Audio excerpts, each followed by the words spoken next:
I heard a voice at the moment of death, like someone calling me back from a place I had never known.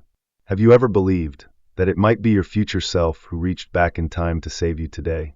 Have you ever heard a voice that didn't seem to belong to this world, yet rang louder than anything else when all other sounds fell silent? I did. I've died before. And I've heard that voice. My name is Ethan Blake. I was a United States Marine.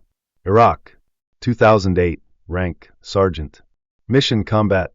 Status after returning, alive, but no longer living. I didn't die from bullets or bombs. I died from a silence that seeped deep into my bones. The day I left my body, there was no one beside me. No voices calling. No sighs.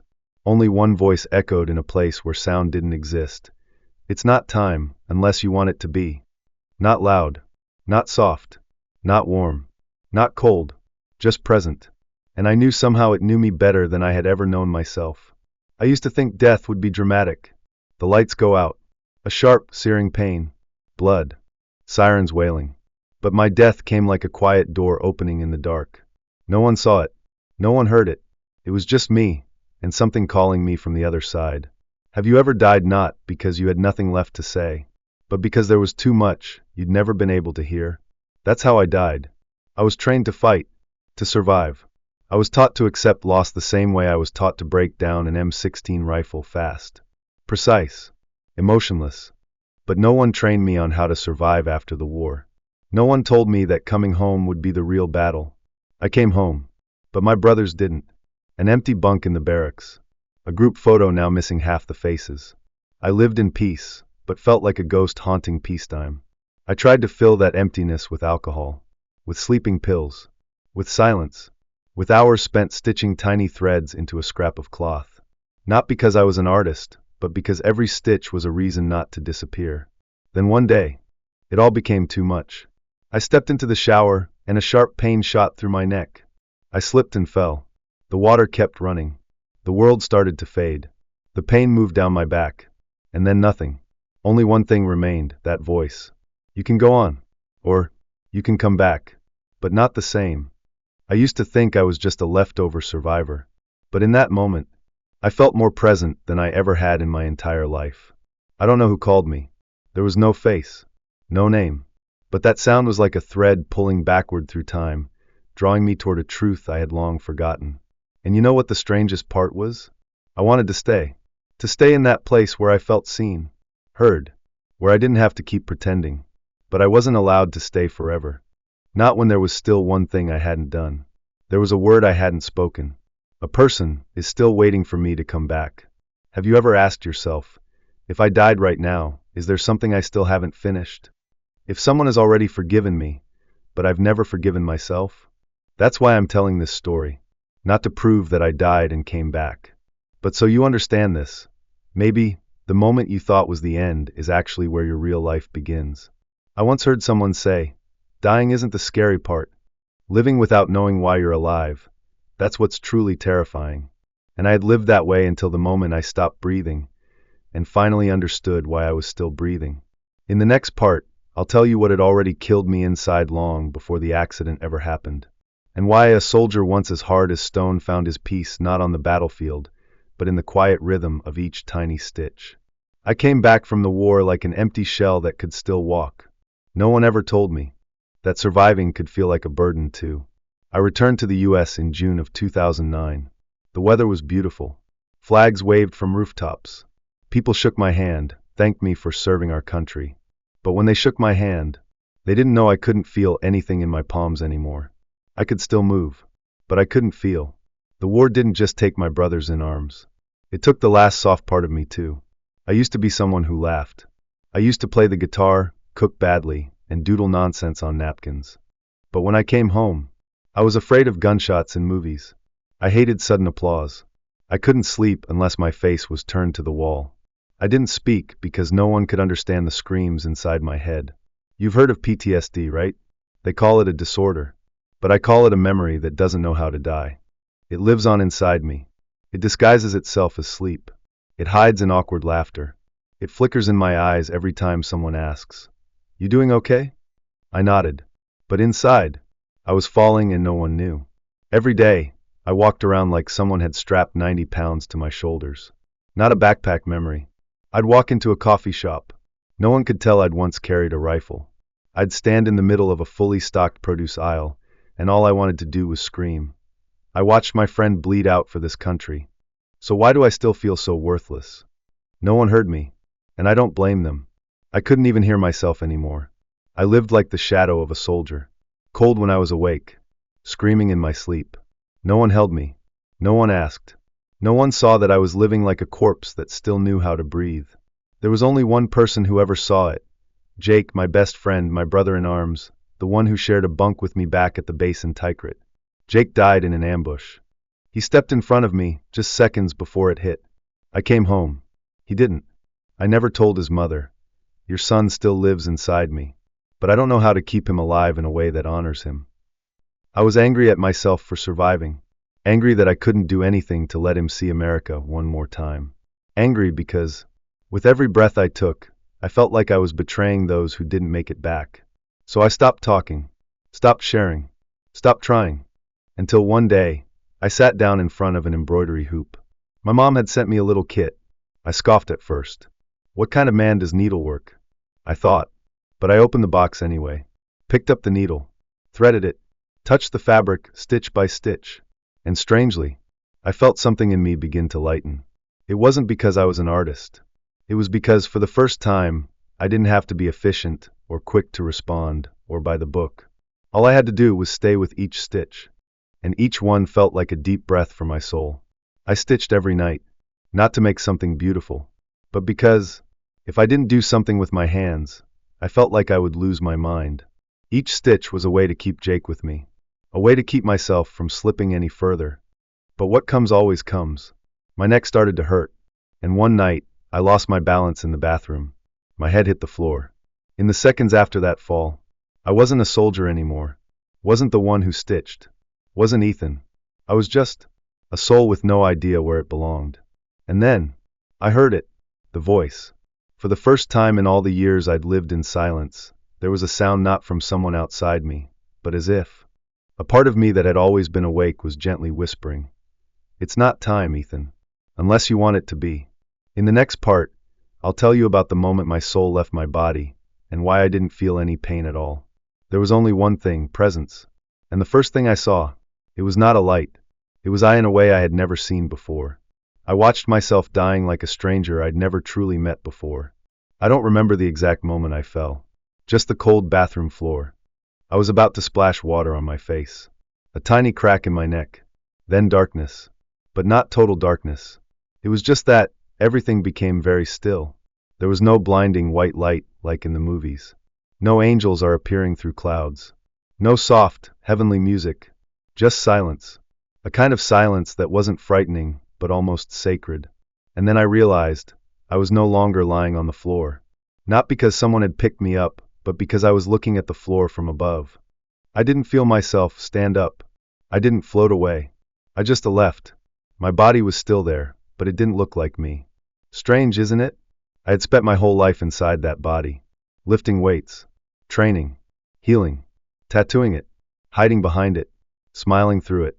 But in that moment, looking down, all I saw was a shell. I didn't feel sad. I wasn't afraid. I didn't feel any sense of loss.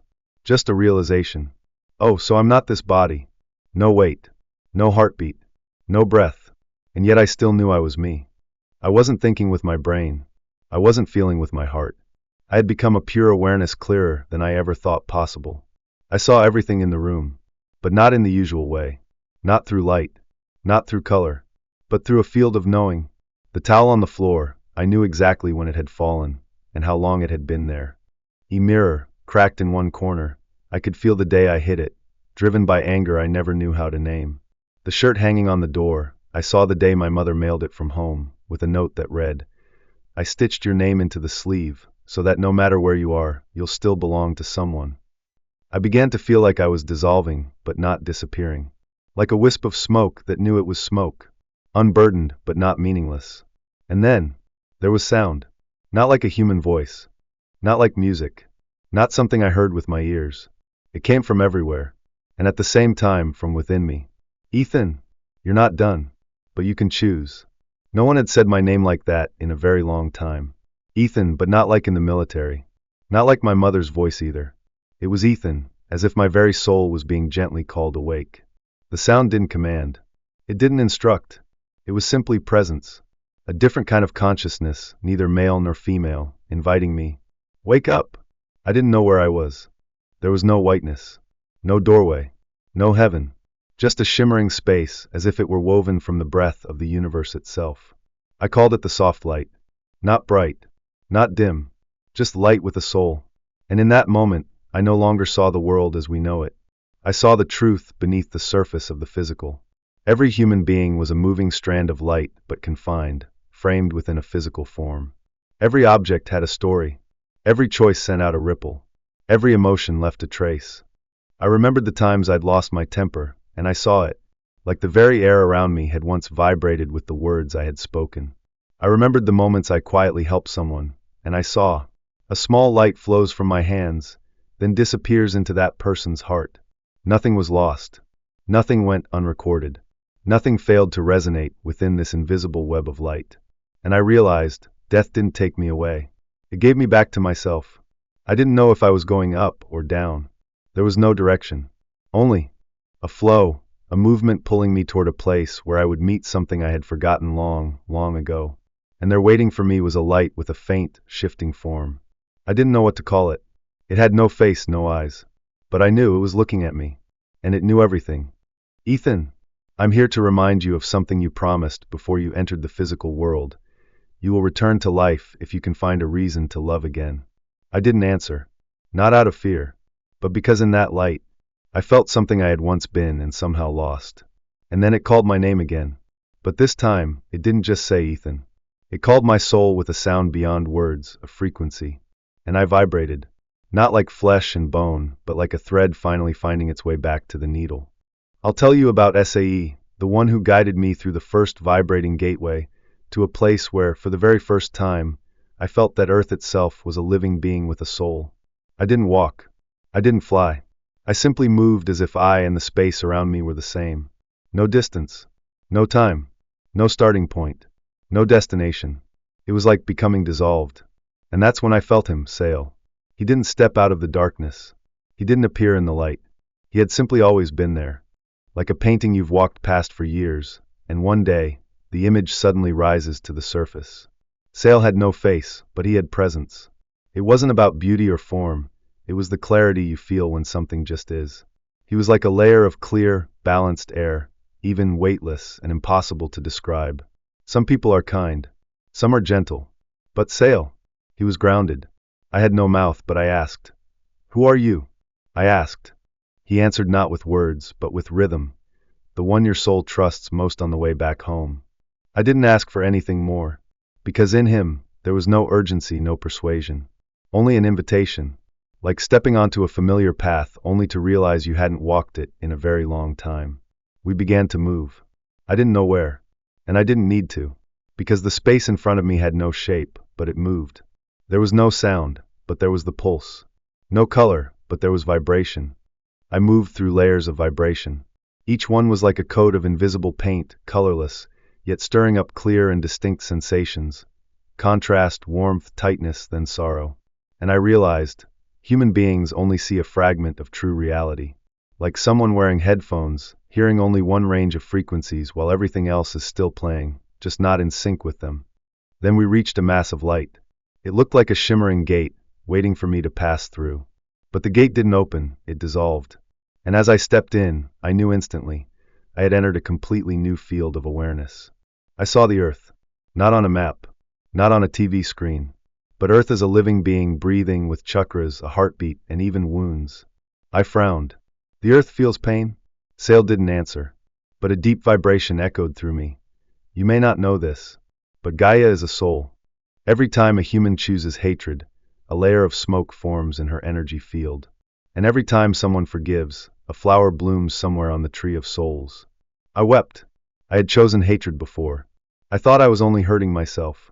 But I realized I had also struck the Earth. And for the first time in years, I wanted to say I was sorry. I wanted to place my hands on the soil and say, I've come back. Let me do it differently this time. Sail guided me forward. Ahead was a forest of light, where souls moved like colorless currents, constantly flowing. Some souls vibrated in deep, dense tones, heavy like an echo in a cave. Others were lighter, higher, like flutes carried on the wind. And Sale said, "There is no such thing as a bad soul," Sale said. "Only souls who haven't yet remembered who they are." I asked, "Then who am I?" Sale replied, "You are an instrument. And every time you choose to love, to forgive, to live truthfully, you're tuning yourself back into harmony." I stood there in silence. In war, I had believed strength was the sound of a gun.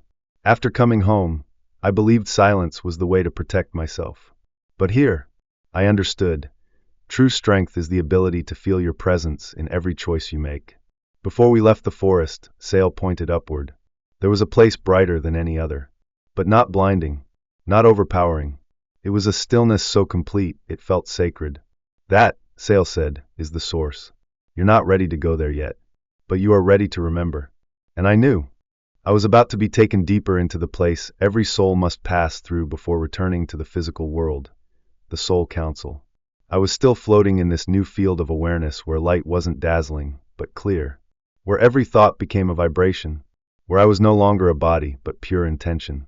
And in that space, a familiar frequency began to rise. Before I could even say his name, I already knew it was Jake. Jake, my best friend, my brother in arms, who had stood shoulder to shoulder with me through the brutality of war. The one who gave his life so I could keep mine.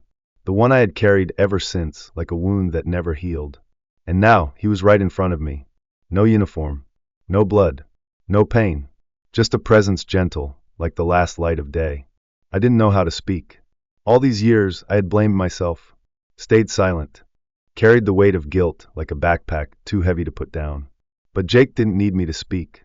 He stepped closer and placed his hand on my shoulder, a simple gesture, but it reached deeper than any embrace ever could. "I know. I've always known. And I never once blamed you." There was no sound, but I heard it with my soul. I broke down in tears. Not the tears of weakness, but the tears that come when a wound is finally washed clean. I cried out, "I didn't live in a way that honored what you gave up for me. I've been alive, but not living." Jake smiled that same smile I remembered, the one I still saw in dreams, the one that haunted me when I'd wake up in the middle of the night. "Ethan, you're alive. That's enough. But if you want, then live in a way that makes your soul proud." I nodded, and in that moment I understood. Forgiveness isn't just something I needed to receive. It was something I had to give to myself. Jake took a step back. The light around him began to shimmer gently, as if he were preparing to leave. "There are places I need to go," he said. "But I'll always be there whenever you tune into the true frequency of friendship." I choked out, "I'm sorry." He shook his head. "I thank you." And then, he faded into the light. Not gone, but merged into something greater, a larger flow. And even now, I can still feel him like a warmth in my chest that never left. I stood still in that space. No combat boots. No uniform.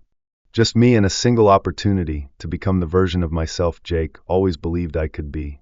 Sale returned to my side. He didn't speak. He didn't need to. I knew. It was time to enter a deeper layer where my soul would be brought before itself, and every choice that had ever shaped me. I stood there bathed in gentle light, surrounded by calm, resonant vibration as Sale said, "It's time to choose. No one is forcing you to return. No one is holding you here. But your soul will know. If there is still something left undone." I was silent, not because I was unsure, but because, for the first time in my life, every noise inside me had gone still. No more anger. No more regret. No more Jake screaming in my dreams. No more of my mother's eyes watching me through a cracked doorway. Only one quiet question, soft but echoing through every layer of my soul. "If you go back, will you live differently?" There was no time to hesitate, because I was no longer on time. There was only the field of choice, a plane of vibration where reasons didn't matter anymore. Only honesty remained. And when I was honest, I saw I had never told Jake thank you for dying in my place. I had never forgiven myself for surviving, but never truly living. I had never told my mother that I knew she loved me, even if she never said it out loud. I had never told myself that I was worthy of healing. I remembered every stitch I had sewn, each thread like a breath. I once stitched to keep from disappearing. But now, I wanted to stitch to mend what I had once broken. I spoke to Sale not with words, but with the frequency of my heart. I want to go back. Not to start over, but to live differently. Sale didn't nod. He didn't disappear. Only the light around him shifted, growing brighter, as if to say, then go.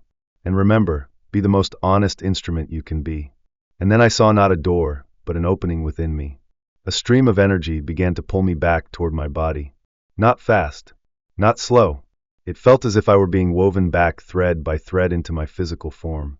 Each cell, each breath, each vibration. Darkness returned not as a threat, but like a blanket. I heard the beeping of a heart monitor. I saw the soft glow of lights. I felt someone's tears fall onto my hand. I opened my eyes. My mother was sitting there. She didn't speak, but her eyes said everything. Thank you for coming back. I gripped her hand weakly, but truly. And in that moment, I knew I had made the right choice. The next and final part will reveal the strangest truth of all. The voice that called me back didn't come from someone else. It came from a future version of me, a healed version returning to awaken the man I used to be.